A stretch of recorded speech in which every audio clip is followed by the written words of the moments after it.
I'm going to teach you this very quickly, a way of putting it onto your body. And we're going to put it onto your body just for ease.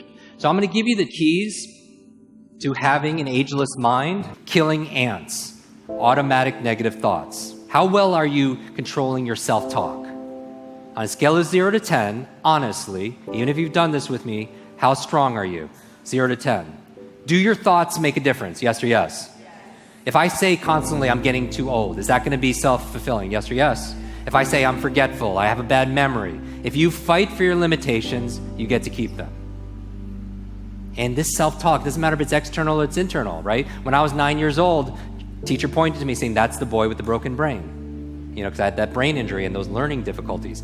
Children, you are very, very susceptible to this, right? If you're a parent, your external words become their internal words.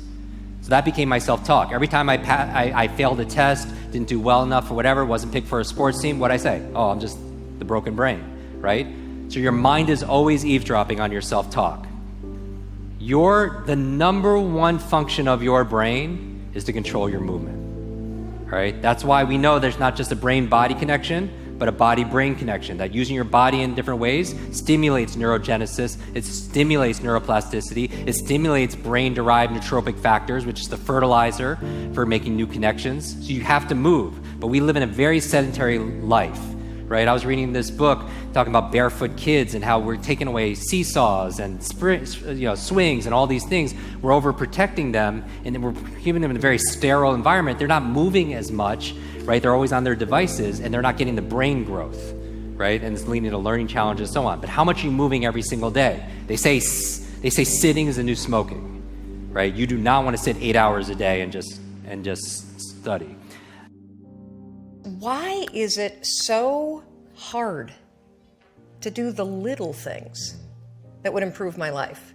The way that our minds are designed is our minds are designed to stop you at all costs from doing anything that might hurt you.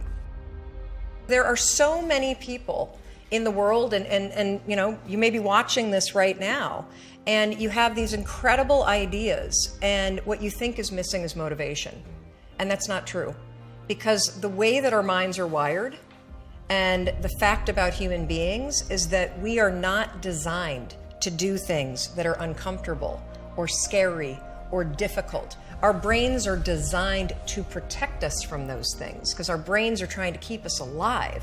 And in order to change, in order to build a business, in order to be the best parent, the best spouse, to do all those things that you know you want to do with your life, with your work, with your dreams, you're going to have to do things that are difficult, uncertain, or scary, which sets up this problem for all of us.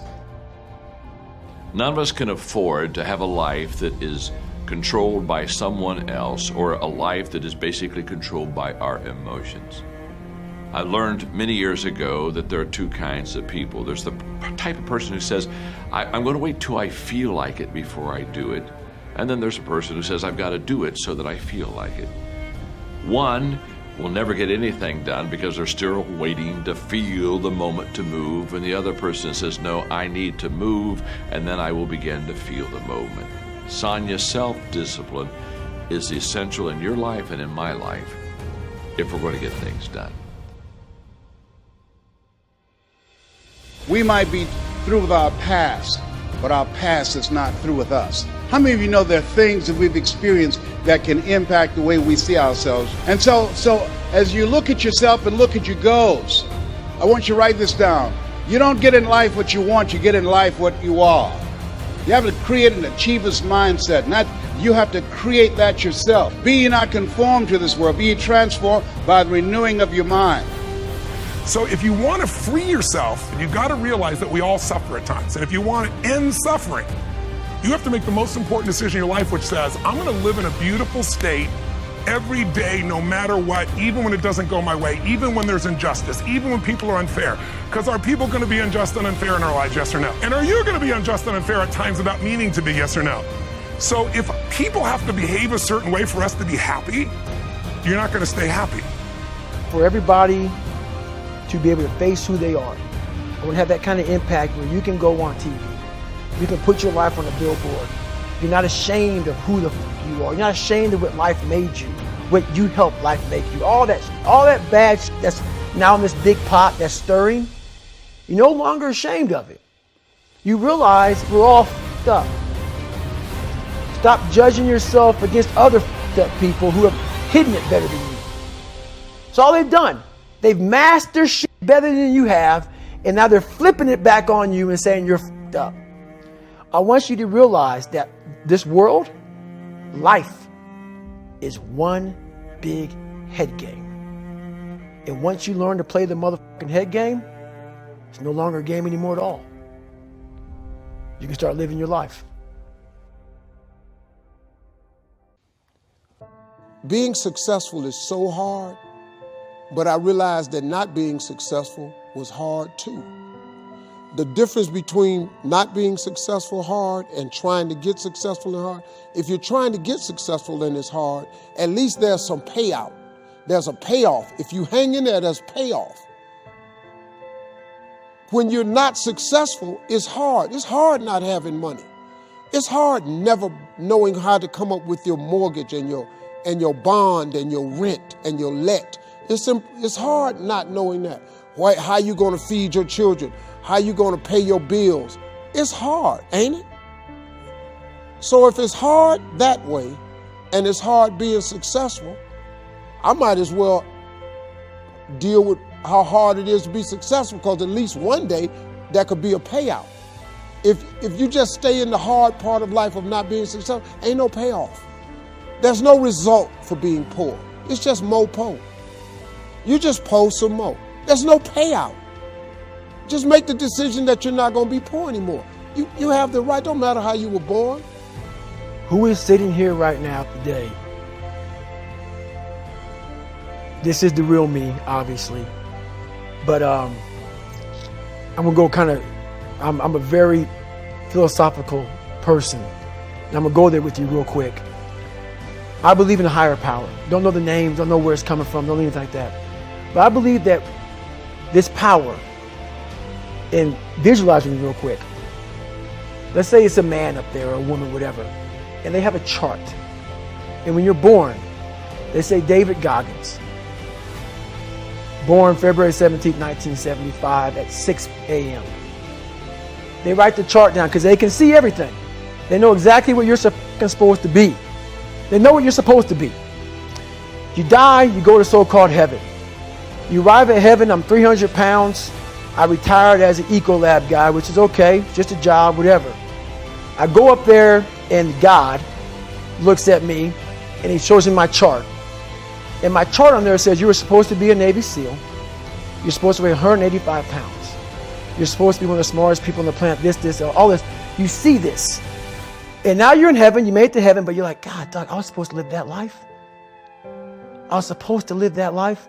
And then you find out that the reason why, because we all think that if we pray on it, if we do this, if we do that, whatever, if we don't work, we just, whatever, it's going to magically happen for us.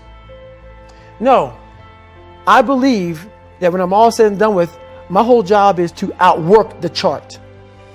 Whatever the fucking chart says about me, the all-knowing power up there, I want to get up there and say, him look at me and say, I know everything. I didn't fucking see this.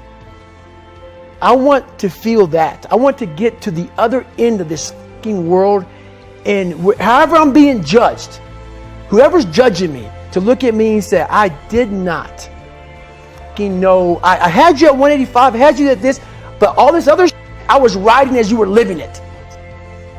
I want to find more. All I can. And in that fucking sack of shit, you have to dive in that to find more.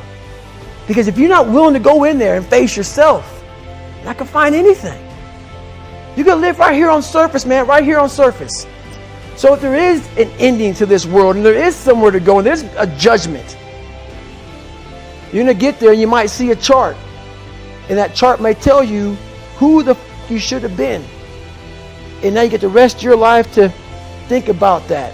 Man, I could have lived a much better life if I just would have just suffered a little bit more. If I just would have went in that and realized I had so much more. But fear and the 40% and living here versus living here, being afraid, stop me. So I'm a big guy in visualizing. I'm a big guy in making a world. It may not exist. To me, it does. To me, it does. And I'm overpowering myself every day. And you got to find tools to do that. That's the tool that I use. So that's what it's all about.